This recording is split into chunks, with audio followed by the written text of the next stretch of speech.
Hello guys, welcome back to my channel. तो दोस्तों, आज की वीडियो से हम स्टार्ट कर रहे हैं आईयूपीएसी नोमेनक्लेचर ऑर्गेनिक कंपाउंड्स की। और मैं आपको बिल्कुल बेसिक से सिखाऊंगा आईयूपीएसी नोमेनक्लेचर। मैं ये मान के चल रहा हूं कि आपको बिल्कुल जीरो लेवल से सिखाना है और आपको कुछ नहीं आता अभी तक आईयूपीएसी नोमेनक्लेचर में। और इस वीडियो में हम जो सीखेंगे आईयूपीएसी नोमेनक्लेचर, वो एल्केन्स, एल्कीन्स और एल्काइंस की बिल्कुल बेसिक से सीखेंगे। ठीक है, आपको बिल्कुल भी नहीं आता है तो आप इस वीडियो को पूरा देखना, और वीडियो को पूरा देखने के बाद आप देखोगे जितने भी एल्कीन्स होते हैं, एल्कीन्स होते हैं और एल्काइंस, उसकी जो आईयूपीएसी नोमेनक्लेचर है बहुत आसानी से कर सकते हो। तो वीडियो को आप शुरू से एंड तक देखना।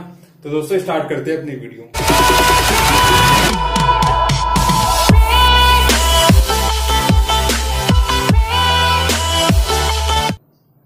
तो दोस्तों, अगर आप चैनल पे नए हो तो सब्सक्राइब कर देना चैनल को, क्योंकि अगर आप सब्सक्राइब करोगे तभी मोटिवेशन मिलेगी एक नई वीडियो बनाने की। तो स्टार्ट करते हैं। तो सबसे पहले तो आपको पता होना चाहिए जो ऑर्गेनिक कंपाउंड्स है उसका मतलब क्या होता है। तो दोस्तों, ऑर्गेनिक कंपाउंड्स का मतलब होता है hydrocarbons.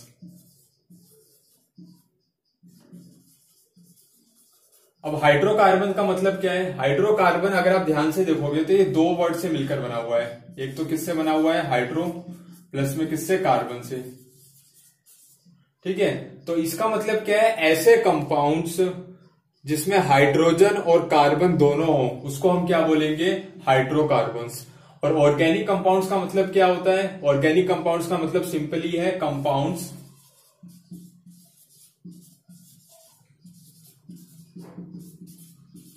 which are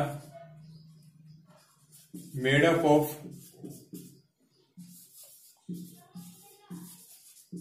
hydrogen and carbons and are derivatives of hydrocarbons।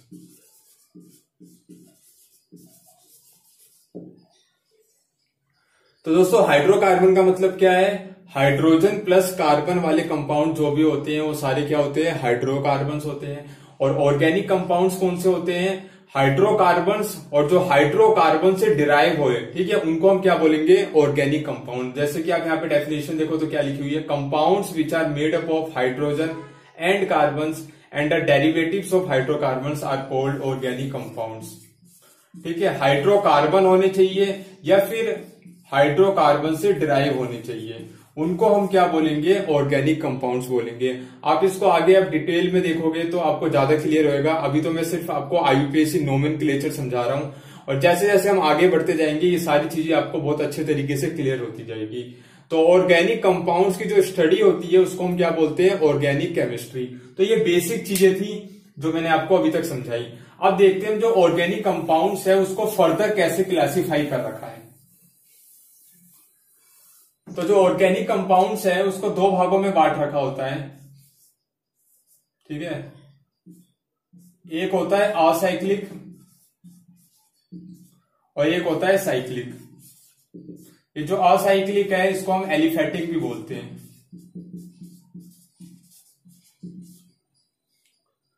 ठीक है, या फिर आप इसको क्या बोल सकते हो? ओपन चेन भी बोल सकते हो, और इसको क्लोज चेन भी बोलते हैं। अब जो असाइक्लिक कंपाउंड्स होते हैं उसको हमने फर्दर क्लासिफाई कर रखा होता है तीन भागों में। कौन कौन से होते हैं? एल्केन्स, एल्कीन्स और क्या होता है? एल्काइंस। और जो साइक्लिक है उसको हमने दो भागों में बांट रखा होता है। एक होता है एरोमेटिक और एक होता है नॉन एरोमेटिक। तो इस वीडियो में हम जो आईयूपीएसी नोमेनक्लेचर सीखेंगे वो सीखेंगे असाइक्लिक वालों का। असाइक्लिक में भी कौन सा? एल्केन्स का, एल्कीन्स का और किसका सीखेंगे? एल्काइंस का। तो दोस्तों, जो एल्केन्स है इसको हम क्या बोलते हैं? सैचुरेटेड हाइड्रोकार्बन बोलते हैं, इसको बोलते हैं सैचुरेटेड। और जो एल्कीन्स और एल्काइंस है इसको हम बोलते हैं अनसैचुरेटेड हाइड्रोकार्बन्स। आज के जो लेक्चर में हम सिर्फ यही पढ़ेंगे एल्केन्स, एल्कीन्स और एल्काइंस की जो आईयूपीएसी नोमेनक्लेचर है बिल्कुल जीरो लेवल से आप कैसे सीख सकते हो और फिर आगे की जो फर्दर वीडियोस आएगी उसमें आपको मैं एरोमेटिक, नॉन एरोमेटिक, जो बेंजेनोइड होते हैं, नॉन बेंजेनोइड होते हैं, वो सारी चीजें मैं आपको बिल्कुल एक्सप्लेन करूंगा डिटेल में। मतलब अगर आपने ये पूरी वीडियो देख ली तो आपको जो 11th और 12th में जो आईयूपीएससी नोमेनक्लेचर और 9th और 10th में जो भी आईयूपीएससी नोमेनक्लेचर है आप उसको बड़े आसानी तरीके से कर सकते हो। तो हमने जो एल्केन्स को देखा, हमने क्या बोला, सैचुरेटेड हाइड्रोकार्बन, और जो एल्कीन्स और एल्काइंस है उसको हम क्या बोल रहे हैं, अनसैचुरेटेड हाइड्रोकार्बन। अब ऐसा क्यों बोल रहे हैं वो आप समझो। तो दोस्तों जो एल्केन्स है उसमें जो कार्बन और कार्बन के बीच में क्या होता है, सिंगल बॉन्ड होता है। एल्कीन्स में जो कार्बन और कार्बन के बीच में क्या होता है, डबल बॉन्ड होता है। और जो एल्काइंस है उसमें जो कार्बन कार्बन के बीच में होता है वो क्या होता है, ट्रिपल बॉन्ड होता है। अगर सिर्फ कार्बन और कार्बन के बीच में क्या है, सिंगल बॉन्ड है, तो ऐसी कैटेगरी को हम क्या बोलते हैं, एल्केन्स बोलते हैं। और इसलिए हम इसको क्या बोलेंगे, सैचुरेटेड हाइड्रोकार्बन बोलेंगे। जहां पे भी अगर आपको सिर्फ कार्बन और कार्बन के बीच में सिंगल बॉन्ड दिख रहा है तो वो क्या है, एल्केन्स है। और अगर कार्बन और कार्बन के बीच में डबल बॉन्ड आ जाए, ठीक है, कार्बन और कार्बन के बीच में डबल बॉन्ड आ जाए तो उस कैटेगरी को हम क्या बोलेंगे, एल्कीन्स बोलेंगे। और कार्बन और कार्बन के बीच में क्या आ जाए, ट्रिपल बॉन्ड आ जाए, तो इस कैटेगरी को हम क्या बोलते हैं, एल्काइंस बोलते हैं।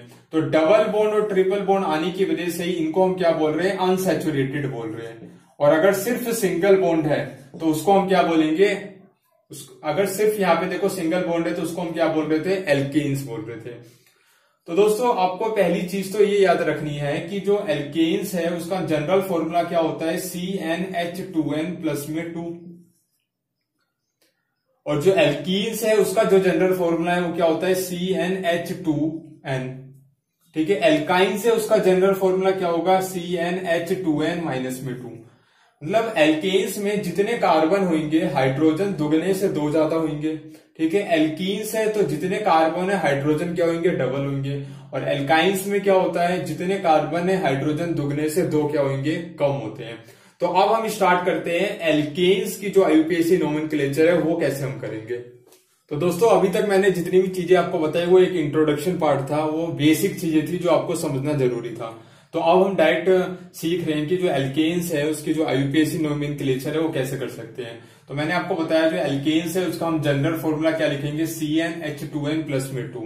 अब इसका क्या मतलब है, इसका मतलब है अगर कार्बन 1 है तो हाइड्रोजन क्या होंगे, दुगने से 2 ज्यादा होंगे। जैसे आपने यहाँ पे n की वैल्यू क्या कर दी, 1 रख दी, तो n की वैल्यू अगर 1 है तो कार्बन कितने हो गए, 1 हो गए। और यहाँ पे देखो अगर 1 लिखोगे तो 2 इंटू में 1 क्या हो जाएगा, 2, और 2 प्लस क्या हो जाएगा, 4। तो पहला जो मेंबर बनेगा वो क्या बनेगा, CH4। 1 लिखते नहीं है तो सिंपली क्या लिख देंगे, CH4 लिख देंगे। ऐसे अगर आप देखो यहाँ पे n की वैल्यू अगर आप 2 रखोगे तो अगर आपने इस फॉर्मूले में n की वैल्यू 2 रखी तो C कितना हो जाएगा, 2 हो जाएगा। और यहाँ पे 2 4 हो जाएगा, 4 प्लस 2 कितना हो जाएगा, 6 हो जाएगा। तो जो सेकंड मेंबर है वो क्या बनेगा, C2H6 बनेगा। अब यहाँ पे n की वैल्यू अगर आपने 3 रखी तो तीसरा, अगर यहाँ पे n की वैल्यू 3 रखी तो C3 हो जाएगा। फिर यहाँ पे 3 2 6 प्लस में 2 8 हो जाएगा। तो थर्ड मेंबर क्या हो जाएगा, 8 हो जाएगा। तो ऐसे आप कितने भी नंबर ऑफ कार्बन रख के पूरा फॉर्मूला बना सकते हो, किसका, एल्केन्स का बना सकते हो। अब हम सीखते हैं कि जो ये CH4 है, C2H6 है, C3H8 बना है, ये कंडेंस फॉर्मूला होता है। इसको हमने एक साथ लिख दिया, इसको बोलते हैं कंडेंस्ड फॉर्मूला। इसको हम ओपन करके कैसे लिख सकते हैं। तो दोस्तों जैसे देखो आप यहाँ पे इसमें क्या है, कार्बन 1 है, तो अगर कार्बन यहाँ पे 1 है तो सिंपली आप 1 कार्बन लिख दोगे। ठीक है, हाइड्रोजन कितने हैं, 4। एक चीज मैं आपको बता देता हूं कि जो कार्बन है वो हमेशा क्या होता है, टेट्रावैलेंट होता है। Carbon is tetravalent. अब इसका क्या मतलब है, मतलब जो कार्बन है वो हमेशा कितनी बॉन्ड बनाएगा, 4 बॉन्ड बनाएगा, क्योंकि इसकी वैलेंसी क्या होती है, 4 होती है। तो कहीं पे भी आपको 4 से ज्यादा बॉन्ड दिख रहे हैं कार्बन के, या फिर 4 से कम दिख रहे हैं, तो वो मतलब क्या है, गलत है। आप अपने दिमाग में बैठा लो, आईयूपीएससी नोमेनक्लेचर करते वक्त अगर आप ओपन स्ट्रक्चर बनाओगे तो हमेशा कार्बन के कितने बॉन्ड बनाने पड़ेंगे, आपको 4 बॉन्ड बनाने पड़ेंगे।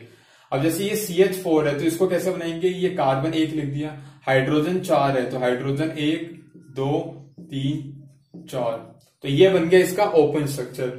अब देखो C2H6 बनाना है तो कार्बन कितने हैं, 2 है, तो 1 कार्बन लिखा आपने, 1 कार्बन लिख दिया। अब इन दोनों के बीच में आपको 1 बॉन्ड बनाना है या 2 बॉन्ड बनाना है, तो आप यहाँ पे देखो किसका नेमिंग कर रहे हैं, हम एल्केन का कर रहे हैं। तो एल्केन के लिए कौन सा बॉन्ड होता है, सिर्फ सिंगल बॉन्ड होता है कार्बन कार्बन के बीच में, मैंने आपको समझाया था। तो कार्बन कार्बन के बीच में आप कितने बॉन्ड बना दो, 1 बॉन्ड बना दो। अब आपको क्या लगाने हैं, हाइड्रोजन लगाने हैं। तो हाइड्रोजन कितने हैं यहाँ पे, देखो 6 हाइड्रोजन है। और आपको पता है एक कार्बन कितने बॉन्ड बनाएगा, 4 बॉन्ड बनाएगा। तो ये इसने एक बॉन्ड तो बना लिया, अब ये बॉन्ड कितने बनाएगा, 3 बॉन्ड बनाएगा। इस कार्बन ने भी एक बॉन्ड बना लिया, तो ये भी कितने बनाएगा, टोटल 4 बॉन्ड बनाएगा। तो 3 बॉन्ड और बनाने हैं। तो आप क्या करो, 3 हाइड्रोजन इधर लगाओ और 3 हाइड्रोजन इधर लगा दो। तो ये बन गया क्या, इसका ओपन स्ट्रक्चर। ऐसे मान लिया ये जो फॉर्मूला है इसका ओपन स्ट्रक्चर बनाना है आपको। तो देखो कार्बन 3 है, तो 1 कार्बन, 2 कार्बन और क्या 3 कार्बन। अब हाइड्रोजन कितने हैं, 8 हैं। तो आपको हाइड्रोजन इस तरीके से हर कार्बन को देने हैं कि हर कार्बन के कितने बॉन्ड कंप्लीट हो जाए, 4 बॉन्ड कंप्लीट हो जाए। क्योंकि कार्बन आपको पता है कैसा होता है, टेट्रावैलेंट होता है। और कार्बन कार्बन के बीच में हमने सिंगल बॉन्ड क्यों बनाया, क्योंकि ये जो सारी चीजें हैं ये क्या है, एल्केन्स है। और एल्केन्स के बीच में क्या होता है, सिंगल बॉन्ड होता है कार्बन कार्बन के बीच में। तो आप देखो यहाँ पे 1 बॉन्ड बना रखा है, तो यहाँ पे 3 बॉन्ड बना दिए और हाइड्रोजन दे दिए। इसने 1 और 2 बॉन्ड बना रखे हैं कार्बन ने, तो यहाँ पे 2 और बनेंगे, तो 2 दे दिए। फिर इस कार्बन ने 1 बॉन्ड बना रखा है, तो इसका मतलब 3 और बनाएगा। और हमने क्या करा, 3 और हाइड्रोजन दे दिए। ठीक है, तो ये आपने सीखा कि जो कंडेंस्ड फॉर्मूला होता है इससे आप कैसे ओपन स्ट्रक्चर लिख सकते हो। जैसे मैं एक एग्जांपल और बताता हूं आपको। जैसे मान लिया हमारे पास n=4 है, तो अगर आप यहाँ पे n की वैल्यू 4 रखोगे तो कार्बन कितने हो जाएंगे, 4 हो जाएंगे। 4 दूनी 8, हाइड्रोजन कितने, 8 और 2 कितने हो जाएंगे, 10। अब इसका ओपन स्ट्रक्चर लिखना है, तो आपको पता है कार्बन 4 है, तो 4 कार्बन आपने दिखा दिए। चारों के बीच में क्या लगा रखा है आपने, सिंगल बॉन्ड, क्योंकि ये क्या है, एल्केन है। अब हाइड्रोजन कितने आपको देने हैं, 10 हाइड्रोजन देने हैं। इस तरीके से आप हाइड्रोजन दो हर कार्बन को कि हर कार्बन कितने बॉन्ड बना ले, 4 बॉन्ड बना ले। तो देखो इस कार्बन ने 1 बॉन्ड बना रखा है, तो 3 हाइड्रोजन और आएंगे, जिससे क्या बन जाएगा, ये 4 बॉन्ड बना लेगा। इस कार्बन ने देखो 1 बॉन्ड इधर बना रखा है, 1 बॉन्ड इधर बना रखा है, तो मतलब 2 बॉन्ड और बनाएगा। इसलिए हम कितने हाइड्रोजन देंगे, 2 हाइड्रोजन देंगे। इस कार्बन ने कितने बॉन्ड बना रखे, 2 बॉन्ड बना रखे, इसका मतलब ये भी 2 हाइड्रोजन लेगा। इस कार्बन ने देखो कितने बॉन्ड बना रखे, 1 बॉन्ड बना रखा है, मतलब 3 हाइड्रोजन और लेगा ये। तो इससे हमने क्या करा, देखो इसका ये ओपन स्ट्रक्चर बना दिया। तो अगर आपने कंडेंस फॉर्मूला से ओपन स्ट्रक्चर लिख लिया तो आपको जो आईयूपीएसी नेमिंग करना है वो और आसान हो जाता है। तो ठीक है, ये बेसिक से हम सारा कुछ सीख रहे हैं। हमने ये पहली चीज सीखी, अब इसके बाद आगे मूव करते हैं। तो दोस्तों अब आईयूपीएसी नेमिंग अगर हमको करनी है एल्केन्स की तो कैसे करेंगे। तो आपको दिमाग में एक बात बैठानी है कि किसी भी ऑर्गेनिक कंपाउंड्स की या किसी भी हाइड्रोकार्बन की आपको जो आईयूपीएसी नेमिंग करनी है तो सिर्फ उसका एक ही रूल होता है, वो होता है प्रीफिक्स प्लस में रूट वर्ड प्लस में सफिक्स। ठीक है, ये आप दिमाग में बैठा लो कि प्रीफिक्स प्लस में रूट वर्ड प्लस में सफिक्स। अब इसका क्या मतलब होता है आप समझो। प्रीफिक्स का मतलब होता है जो हम स्टार्टिंग में लिखते हैं, जो आगे लिखते हैं नाम के आगे, उसे हम क्या बोलेंगे, प्रीफिक्स। और सफिक्स का मतलब होता है जिसे हम लास्ट में लिखेंगे। ठीक है, आईयूपीएसी नेमिंग के जो लास्ट में हम लिखेंगे उसको हम क्या बोलेंगे, सफिक्स बोलेंगे। ठीक है, अब रूट वर्ड हम कैसे पहचानेंगे। रूट वर्ड पहचानने के लिए आपको क्या देखना पड़ता है कि कितने कार्बन है पूरे मॉलिक्यूल के अंदर। तो जैसे मैंने यहाँ पे एक टेबल बनाई है, आपको ये समझनी पड़ेगी। आप बार बार लिखोगे तो बहुत आराम से याद हो जाएगा आपको। तो जैसे मान लिया अगर कार्बन 1 है मॉलिक्यूल के अंदर तो आपको रूट वर्ड क्या याद रखना है, मिथ। अगर कार्बन 2 है तो रूट वर्ड क्या याद रखोगे, इथ। ठीक है, अगर कार्बन 3 है तो रूट वर्ड होगा प्रोप। अगर कार्बन 4 है तो रूट वर्ड क्या होगा, ब्यूट। अगर C5 है, कार्बन 5 है मॉलिक्यूल के अंदर तो पेंट होगा रूट वर्ड। अगर 6 है कार्बन मॉलिक्यूल के अंदर तो हेक्स। 7 है तो हेप्ट। 8 है तो ओक्ट। 9 है तो नॉन और 10 है तो क्या हो जाएगा, डेक। तो ये रूट वर्ड अगर आपको याद हो गए, ठीक है, फिर आपको जो आईयूपीएसी नेमिंग करनी है वो बहुत ही इजी तरीके से आप कर सकते हो। तो दोस्तों हम अभी क्या कर रहे हैं, बिल्कुल बेसिक से सीख रहे हैं। ठीक है, अगर आप आगे जाओगे मैं आपको एडवांस भी सिखाऊंगा, उसमें आप क्या देखोगे कि ना कुछ मॉलिक्यूल में आपको जो प्रीफिक्स है वो अलग अलग तरीके से यूज करना पड़ता है। तो हम बेसिक में जो आईयूपीएसी नेमिंग है वो सिर्फ ये इस तरीके से करेंगे, रूट वर्ड प्लस में सफिक्स के तरीके से करेंगे। ठीक है, मैं आपको समझाता हूं, आप देखो। अब ये कुछ मॉलिक्यूल्स है एल्केन्स, उनकी हम आईयूपीएसी नेमिंग करते हैं। जैसे पहला क्या लिया, CH4, फिर C2H6, C3H8, C4H10। तो जो एल्केन्स है मैंने आपको बताया था, जो आईयूपीएसी नेमिंग का रूल होता है प्रीफिक्स प्लस में रूट वर्ड प्लस में सफिक्स। प्रीफिक्स का मतलब मैंने आपको बताया कि स्टार्टिंग में ऐड करते हैं नाम के, और सफिक्स का मतलब क्या होता है, जो नाम के एंड में हम ऐड करते हैं। और रूट वर्ड का मतलब बताया था आपको, जितने कार्बन है उसके हिसाब से हम नाम लिखते हैं। तो देखो जो एल्केन्स है उसके लिए जो सफिक्स हम यूज करते हैं वो क्या यूज करते हैं, ANE। ए हम यूज करेंगे सफिक्स किसके लिए, एल्केन के लिए। अब इसकी IUPAC नेमिंग करते हैं, इसको ओपन करते हैं तो ये लिखा हमने CH4। अब आपको पता है IUPAC नेमिंग के लिए रूल क्या है, प्रीफिक्स प्लस में रूट वर्ड प्लस में सफिक्स। तो सबसे पहले आप क्या करोगे, कार्बन की चेन को ढूंढोगे। तो कार्बन की लॉन्गेस्ट चेन क्या है, एक कार्बन की है, ठीक है। पहला रूल क्या है, लॉन्गेस्ट कार्बन चेन लेनी है आपको, लॉन्गेस्ट कार्बन चेन लेनी है। तो इसमें देखो लॉन्गेस्ट कार्बन चेन क्या है, एक ही कार्बन की है। अब ये जो लॉन्गेस्ट कार्बन चेन है ये आप ध्यान रखना, ये स्ट्रेट भी हो सकती है, ठीक है, स्ट्रेट भी हो सकती है और स्ट्रेट नहीं भी हो सकती है।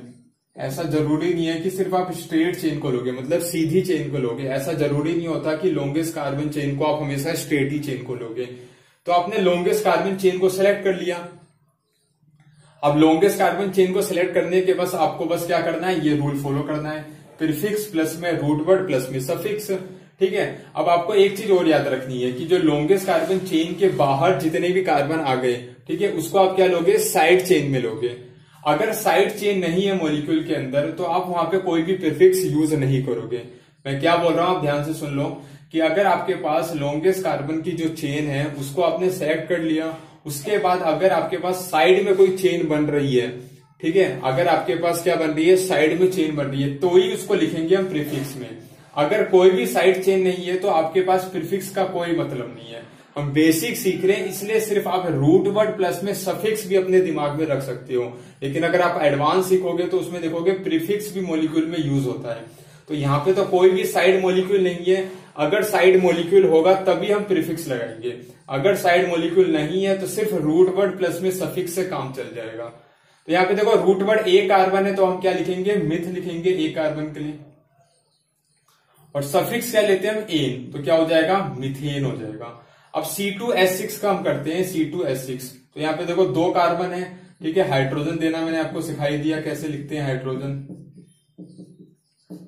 तो यहाँ पे भी सबसे पहले आप क्या करोगे, लॉन्गेस्ट कार्बन की चेन लोगे। तो यहाँ पे देखो दो कार्बन की लॉन्गेस्ट चेन बन रही है, इसके बाहर कोई कार्बन की चेन नहीं बन रही है, कोई भी साइड चेन नहीं बन रही है, कोई भी अलग मॉलिक्यूल नहीं है, जैसे फ्लोरीन हो गया, क्लोरीन हो गया, ब्रोमीन हो गया, तो कोई साइड चेन नहीं है। तो इसका मतलब यहाँ पे हम प्रीफिक्स नहीं लिखेंगे, ठीक है। अब बेसिक सीख रहे हो, मैं फिर बता रहा हूं आपको, तो सिर्फ आप रूट वर्ड प्लस में सफिक्स से काम चला सकते हो, ठीक है। तो दो कार्बन है तो रूट वर्ड क्या हो जाएगा, यहाँ पे इथ हो जाएगा। और यहाँ पे सफिक्स क्या होता है, एल्केन के लिए एन होता है। तो इसकी जो IUPAC नोमेनक्लेचर है वो क्या हो जाएगा, इथेन हो जाएगा इसका IUPAC नोमेनक्लेचर। अब ये दो मॉलिक्यूल जो बचे हुए हैं C3H8 C4H10, इसकी भी IUPAC नेमिंग कर लेते हैं। तो C3H8 मतलब तीन कार्बन आ दिए, और हाइड्रोजन भी आपने दे दिए, ठीक है, हाइड्रोजन आपने। सबसे पहले मैंने आपको बताया था क्या करना है, आपको कार्बन की लॉन्गेस्ट चेन लेनी है। तो ये ले लिया आपने कार्बन की लॉन्गेस्ट चेन, ठीक है। अब आपको क्या करना है, कोई भी साइड मॉलिक्यूल नहीं है तो मतलब प्रीफिक्स आपको नहीं लिखना पड़ेगा, सिर्फ क्या लिखना पड़ेगा, रूट वर्ड प्लस में सफिक्स। जो आपके पास साइड मॉलिक्यूल आएंगे मैं वो भी एग्जांपल करवाऊंगा जब आप आगे बढ़ोगे, जब थोड़े एडवांस प्रॉब्लम करोगे। अभी बेसिक सीख रहे हो तो सिर्फ रूट वर्ड प्लस में सफिक्स से काम चलाओ, ठीक है। तो आप यहाँ पे रूट वर्ड क्या है, तीन कार्बन के लिए आपको पता है क्या होता है, प्रोप होता है। सफिक्स क्या हो जाएगा, यहाँ पे सफिक्स आपको पता है एल्केन के लिए क्या होता है, एन, तो क्या नाम हो जाएगा इसका, प्रोपेन हो जाएगा। अब जैसे C4H8 है, अब इसका करते हैं C4H8 का। तो C4 मतलब चार कार्बन, आपको हाइड्रोजन देना आ गया है, यहाँ पे दो हाइड्रोजन, ठीक है। आपको ध्यान रखना है कि चार कार्बन के बॉन्ड होने चाहिए हमेशा, चार से ना कम ना चार से ज्यादा। तो यहाँ पे देखो लॉन्गेस्ट कार्बन की चेन ये बन रही है, चार कार्बन की लॉन्गेस्ट चेन बन रही है, ठीक है। चार कार्बन की लॉन्गेस्ट चेन बन रही है। तो चार कार्बन की लॉन्गेस्ट चेन के लिए रूट वर्ड क्या होता है आपको पता है, ब्यूट होता है रूट वर्ड, और सफिक्स क्या हो जाएगा, एन सफिक्स हो जाएगा। तो ये क्या हो जाएगा, ब्यूटेन हो जाएगा। तो C4H10 की जो IUPAC नेमिंग है वो क्या हो जाएगी, ब्यूटेन हो जाएगी।